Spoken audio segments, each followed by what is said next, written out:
नमस्कार, आदाब, hello friends. आपके साथ मैं फराज हूं।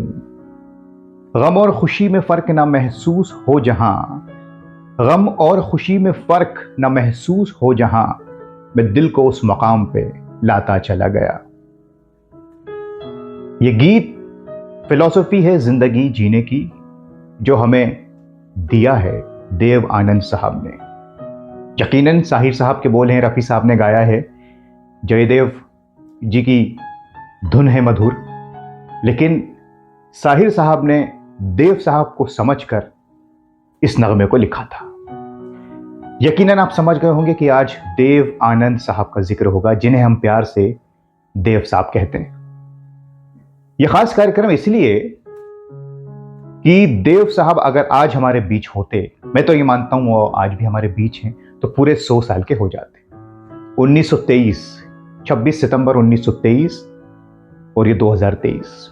लेकिन ऐसे एवरग्रीन लोग हमेशा साथ रहते हैं, और अगर वो आज 100 साल के होते और जिंदा होते तो यकीनन कोई ना कोई फिल्म बना रहे होते, क्योंकि वो थे ही ऐसे, थे नहीं बल्कि वो हैं ही ऐसे। 100 साल पहले मुझे तुमसे प्यार था, हर फिक्र को धुएं में उड़ाता चला गया। जुल्फों से जुदाई तो नहीं मांगी, बन के सफर में राही मिलते हैं बिछड़ जाने को।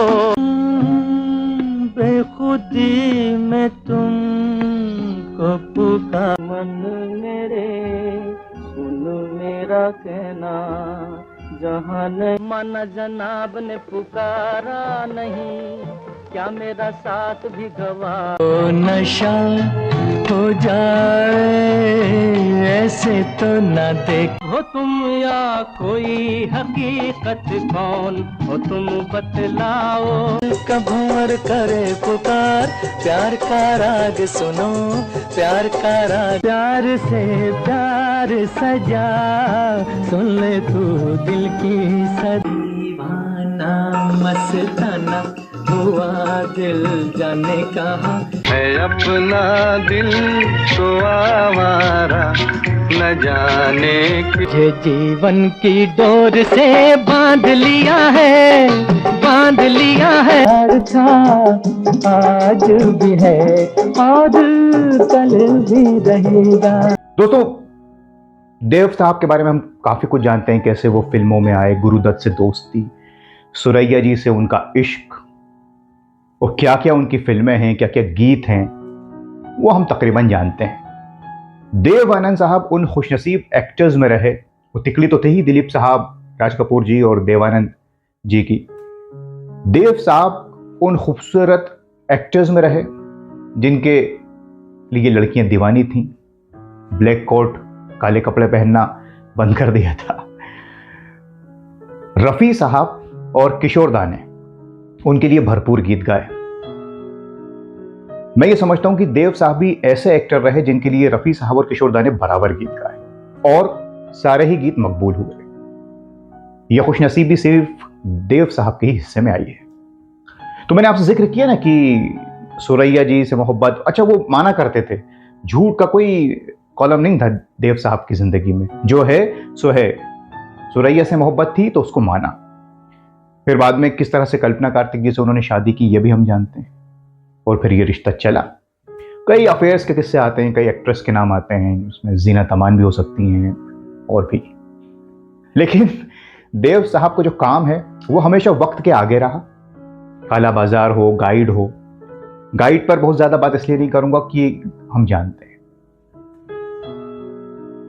देव साहब इतने परफेक्शनिस्ट थे कि उनके भाई गोल्डी विजय आनंद जब उनसे ये कहते कि भाई साहब ये सीन ऐसा ही होगा, जैसे कि गाइड का एक सीन था आखिर में दाढ़ी वगैरह में, तो देव साहब ने कहा भाई मैं एवरग्रीन स्टार हूं, लोग मुझे ऐसे देखेंगे तो मैं देवानंद हूं। तो गोल्डी ने कहा नहीं, आपको ये मेकअप तो करना पड़ेगा।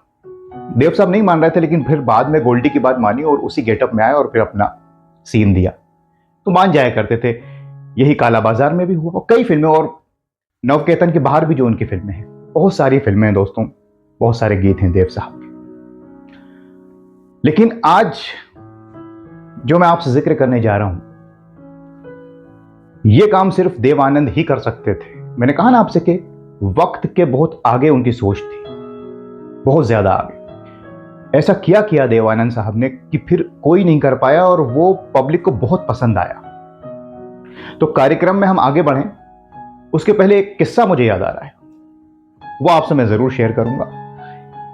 तो साहब, काला बाजार जो 1960 में आई थी, विजय आनंद साहब ने डायरेक्ट की ये फिल्म। तो वहीदा जी खट्टी मीठी यादें बताती हैं कि ऊटी में जब शूटिंग चल रही थी तो पूरी यूनिट पहुंच गई थी शूटिंग के लिए। वो देव साहब, वहीदा जी की सिस्टर और हेयर ड्रेसर होटल में थे। तो देव साहब ने कहा चलिए अब चलते हैं। कार में ये लोग बैठे और लोकेशन पर जा रहे थे। हिल स्टेशन पर बड़ा फॉगी होता है, धुंध रहती है, बारिश होती रहती है। आधे रास्ते पहुंचकर देव साहब ने कहा कि आज धुंध बहुत ज्यादा है। तो वहीदा जी ने कहा ठीक कह रहे हैं आप, लेकिन इतनी भी नहीं है कि कार ना चल सके। बाद में धीरे से देव साहब ने कहा कि भाई मैं चश्मा भुलाया हूं। देव साहब को चश्मा लगा हुआ था, आप कुछ फोटोग्राफ्स में इस बात को देख सकते हैं। तो वहीदा जी ने कहा अरे भाई चश्मा कहाँ, कहने होटल में। अब सीन देखिए, पहाड़ी पर चढ़ रहे हैं, एक ही रास्ता है पहाड़ी, वहां से मिलिट्री का कॉन्वॉय भी आ गया, जाना आना कितनी दिक्कत हो रही होगी। वहीदा जी घबरा गई कि आज शायद जिंदगी से हाथ धो बैठेंगे। देव साहब ने कहा वहीदा जी आप मुझे रास्ता बताइए, आप आगे बैठी हैं, अपन पहुंचेंगे। साहब 1-1.5 घंटे में ये लोग पहुंचे लोकेशन पर, मौत को बिल्कुल नजदीक से देखते हुए। वहां गए तो गोल्डी नाराज हो रहे थे कि इतनी देर कर दी, 1-1.5 घंटे से हम वेट कर रहे हैं। तो वहीदा जी ने कहा आपके भाई साहब जो देव आनंद है ना, ये अपना चश्मा भूल आए थे जनाब, और हम यहां पहुंच गए, ये बड़ी बात है, नहीं तो हम ऊपर पहुंच जाते। आज तो हमें हंसी आ रही है, लेकिन उस वक्त वाकई में ये लोग बड़ी मुश्किल से बचे पहाड़ी पर। तो ये किस्सा मैंने आपसे इसलिए शेयर किया कि ये हैं हमारे देवानंद साहब, एवरग्रीन ऐसे ही नहीं कहते, बिल्कुल कमिटेड। Yes sir. सर नहीं मिस। मिस? मिस का मतलब? जिसकी शादी नहीं हुई हो उसे मिस कहते हैं। दिन ढल जाए है रात न जाए, दुनिया वाले पूछेंगे मुलाकात न जाओ छोड़ कर के दिल अभी भरा आए तो जाए कहाँ समझे न हम तुझे जाने, वो जहाँ भी ले जाए रहे हम संगियों में खोला जाए फूलों का शबाब, उसमें फिर फलसफा प्यार का तुम क्या जानो। आके जरा देख तो तेरी खातिर हम किस तरह एक बुत बनाऊंगा तेरा और पूजा करूंगा। पवन में अरे धीरे धीरे चल, चांद गगन में किसका रास्ता देखे है दिल मेरा, मन तेरा प्यासा मेरा मन।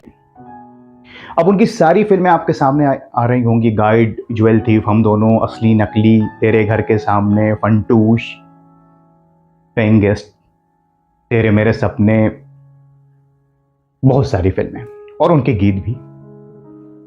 अब दोस्तों उस बात का जिक्र कर रहा हूं जिसके लिए खास ये वीडियो बनाया है, 100 साल देव साहब के, जो देवानंद ही कर सकते हैं, थे, जो भी आप कहें। काला बाजार फिल्म जो आई थी 1960 में, खोया खोया चांद खुला आसमान। हालांकि मुझे तो काला पानी फिल्म भी उनकी बहुत अच्छी लगती है, हम बेखुदी में तुमको। खैर, काला बाजार फिल्म में अगर आपने देखी है, ये फिल्म देखी होगी, गाने तो खैर हिचके है ही। इस फिल्म में देवानंद कालाबाजारी करते हैं टिकट्स की। इसमें प्रीमियर दिखाया गया है मदर इंडिया फिल्म का। मदर इंडिया रिलीज हुई थी 1957 में और काला बाजार 1960 में। ख्याल रखिए इस बात का।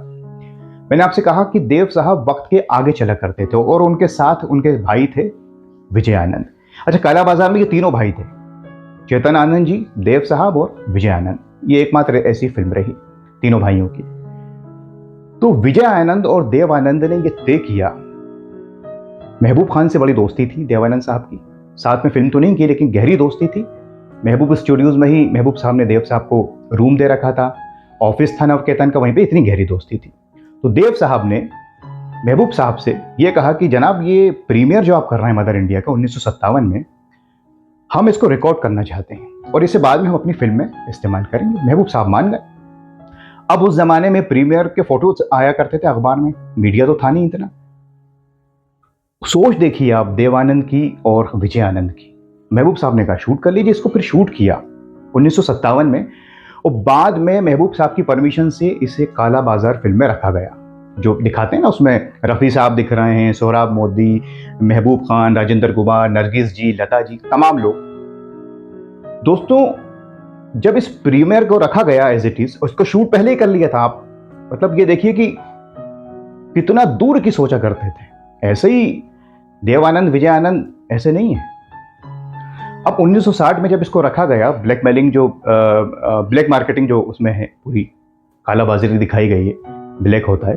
तो ये प्रीमियर जब दिखाया गया तो जब पब्लिक हॉल में पहुंची तो पब्लिक ने पहली बार ये सब देखा, इतने बड़े बड़े स्टार्स, तो पब्लिक झूमने लगी और ये नई चीज थी पब्लिक के लिए। सारे स्टार्स दिख रहे हैं, सिंगर्स दिख रहे हैं, ये क्या है, कोई सोच भी नहीं सकता था। लोग तो एक दो फोटोग्राफ देखते थे न्यूज़पेपर में या मैगजीन्स में, और जब पब्लिक बाहर निकली तो आज तक, आज की डेट में अगर हम देखें तो ये कोई बहुत बड़ी बात नहीं है। हम तो देखते ही रहते हैं मोबाइल पे प्रीमियर, लेकिन उस जमाने में इतने बड़े स्टार्स को देखना, कमाल ये नहीं है कि स्टार्स को देखा गया, कमाल ये है कि सोच तो देखिए कि 2-2.5 साल बाद जो फिल्म रिलीज हुई उसमें पहले ही से रिकॉर्ड कर लिया था और इस चीज को दिखाया गया, जिसे पब्लिक ने अपनी सार आंखों पर रखा।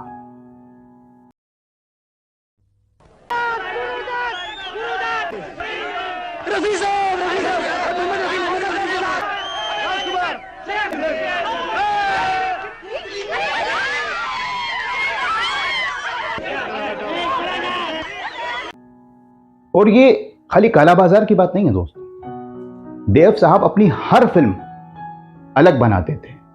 गाइड की कामयाबी के बाद जब ये कहा गया कि गाइड जैसी एक और फिल्म कर ले, तो नहीं, उसके बाद फिर ज्वेल थीफ बनाई, अलग फिल्म। वो कई फिल्में तो उन्होंने छोड़ ही दी जो शम्मी कपूर साहब को बाद में मिली, हम जानते हैं, चाहे वो तीसरी मंजिल हो, तुमसा नहीं देखा, जंगली। तो जो काला बाजार में किया देवानंद साहब ने, विजय आनंद और देवानंद का आइडिया, और विजय आनंद जो आइडिया देते थे देव साहब उसको मानते थे, ऐसा नहीं कि मैं बड़ा स्टार हूं, नहीं, और उसको फॉलो करते थे। वो चीज आज तक हुई नहीं, और कोई करे भी तो फिर वो नकल होगी। ये एक फिल्म से आप अंदाजा लगा सकते हैं देवानंद का। बाकी फिल्मों का तो क्या मैं जिक्र करूं, गाइड, ज्वेल थीफ, तेरे मेरे सपने, जॉनी मेरा नाम, बहुत सारी, और उन पर अगर बात करूंगा तो शायद रिपीटेशन होगा। लेकिन 100 साल इस महान कलाकार को हो रहे हैं, तो ये बात मैंने आपको इसलिए बताई कि पता चले कि देवानंद आखिर देवानंद क्यों हैं। क्योंकि वो फ्रीडम देते थे डायरेक्टर्स को, कुछ नया करते थे, वक्त के आगे का सोचते थे, भले ही फिल्म चले या ना चले, नए स्टार्स को लाते थे। और आखिरी सांस तक जब वो इस दुनिया से गए लंदन में, तो हरे रामा हरे कृष्णा के ऊपर काम कर रहे थे, फिर से सीक्वल इस फिल्म का बना रहे थे, लेकिन उन्हें कुदरत ने ये मौका नहीं दिया।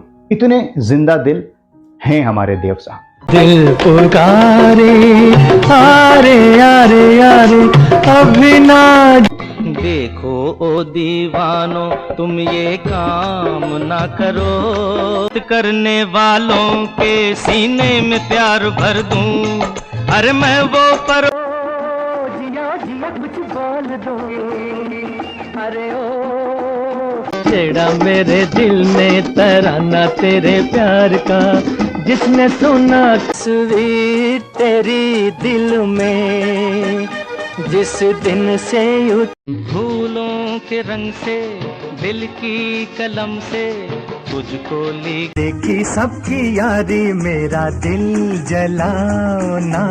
अच्छा जी, प्यार मोहब्बत के सिवा ये जिंदगी क्या जिंदगी, आग ले लग जा मेरे खोया चांद खुला आसमान। कलियां झूमेंगी झूलेंगी फूलेंगी जीवन के राही प्यार के हमसे कुछ न बोलिए, जो भी प्यार से मिला न तुमको है तो बस मीठा मीठा बोलो। तो ऐसे महान देवानंद को हम सलाम करते हैं, नमन करते हैं, और उनकी फिल्मों के ज़रिए, गीतों के ज़रिए, जिंदा दिली के ज़रिए वो हमेशा हमारे साथ ही रहने वाले हैं। आप हमें कमेंट्स करके बताइए किस तरह से याद करेंगे आप महान देवानंद साहब को। हमें आपके कमेंट्स का इंतज़ार रहेगा दोस्तों। अब अपने दोस्त फराज को इजाज़त दीजिए। नमस्कार, खुदा हाफिज़। 100 साल पहले मुझे तुमसे प्यार था, हर फिक्र को धुएं में उड़ाता चला गया। जुल्फों से जुदाई तो नहीं मांगी, बन के सफर में राही मिलते हैं बिछड़ जाने को। बेखुदी में तुम को पुकार, मन मेरे सुन मेरा कहना, जहाँ मन जनाब ने पुकारा नहीं, क्या मेरा साथ भी गवा। नशा हो जाए ऐसे तो न देखो तुम, या कोई हकीकत कौन हो तुम बतलाओ। कभंवर करे पुकार, प्यार का राग सुनो, प्यार का राग। प्यार से प्यार सजा, सुन ले तू दिल की दीवाना मस्ताना हुआ दिल जाने कहाँ है अपना दिल तो आवारा न जाने। तुझे जीवन की डोर से बांध लिया है, बांध लिया है। था आज भी है और कल भी रहेगा।